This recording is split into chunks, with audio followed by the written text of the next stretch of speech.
آج کی دنیا میں انسان اس پہ فخر کرتا ہے کہ میں چاند پہ گیا ہوں۔ بلندیوں پہ جانا یہ انسان کے لیے بہرحال ایک باعث افتخار ہے۔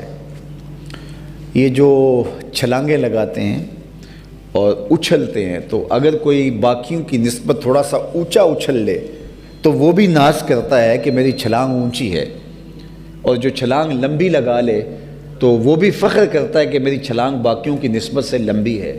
تو یار کوئی اچھل لے، بعد میں ٹانگ چاہے توڑا بیٹھے، لیکن جو اچھل لے لوگوں سے، اچھل کے اوپر چلا جائے، وہ بھی ناز کرتا ہے میں سب سے اوپر اچھلا ہوں۔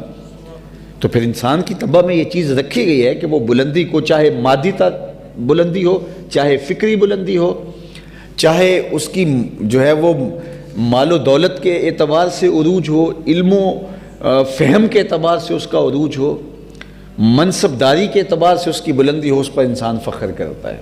تو پھر جو چاند پہ چلے گئے ان کا فخر تو بجا ہے، اور آج بھی وہ اپالو 11 کو انہوں نے سنبھال کے رکھا ہوا ہے ناسا میں۔ وہاں وہ لوگ جاتے ہیں، تو ہم بھی جب گئے تو ہم نے کہا ہم بھی اسے دیکھیں گے، اور وہاں میلہ لگا ہوا تھا کہ، اور یہ ان کے لیے اعزاز ہے اور ان کے لیے فخر ہے کہ جناب ہم اس کے اوپر بیٹھ کر کے جو ہے وہ چاند کی چھاتی کو روند کے آئے ہیں۔ تو وہاں انسانیت کا فخر ایک اعتبار سے سارا فخر سے بلند ہوتا ہے کہ انسان نے جو ہے وہ چاند کی چھاتی کو روندا ہے۔ تو پہلے تو بات میں عرض کیا کہ چاند پہ لوگ جا کے فخر کر رہے ہیں، لیکن یہ چاند میرے حضور کے قدموں میں آیا ہے۔ چاند پر پہنچ جانا حقیقت صحیح، مان لیا چاند پر پہنچ جانا حقیقت صحیح، چاند قدموں میں لانا بڑی بات ہے۔ اور دوسری بات پھر میرے اور آپ کے آقا و مولا وہاں گئے ہیں جہاں انسانی تخیل کی پرواز بھی نہیں ہے۔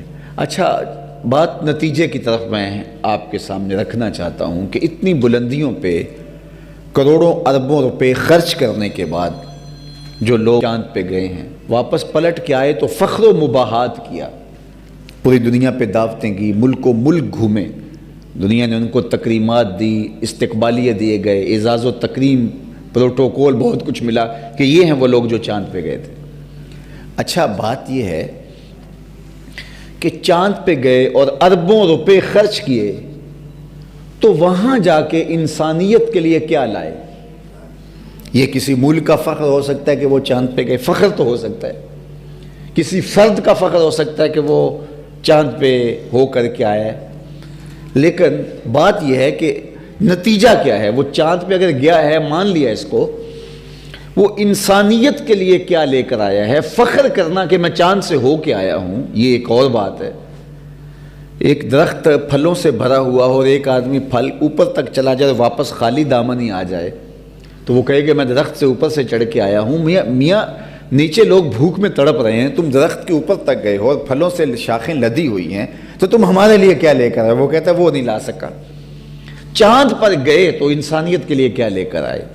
تو وہ مٹی ہے تھوڑی سی، وہ جو دکھاتے ہیں کہ جناب یہ چاند کے سینے سے مٹی اٹھا کر کے ہم لائے ہیں۔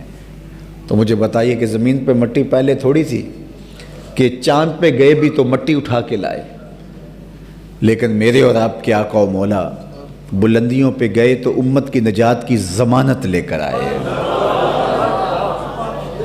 امت کے لیے رب سے ملاقات اور بندگی کا سلیقہ لے کر آئے، 50 نمازوں کی شکل کے اندر۔ یہ تحفہ ہے معراج کا۔ اللہ اکبر۔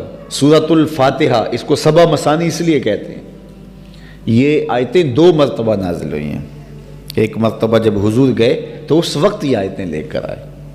عرش الہی کے نیچے ایک خزانہ خاص ہے، وہاں سے حضور کو تحفے ملے۔ خاص طور پہ بندے کے لیے سب سے بڑا اعزاز بندگی ہے، اور بندگی کا عملی ظہور نماز سے ہوتا ہے۔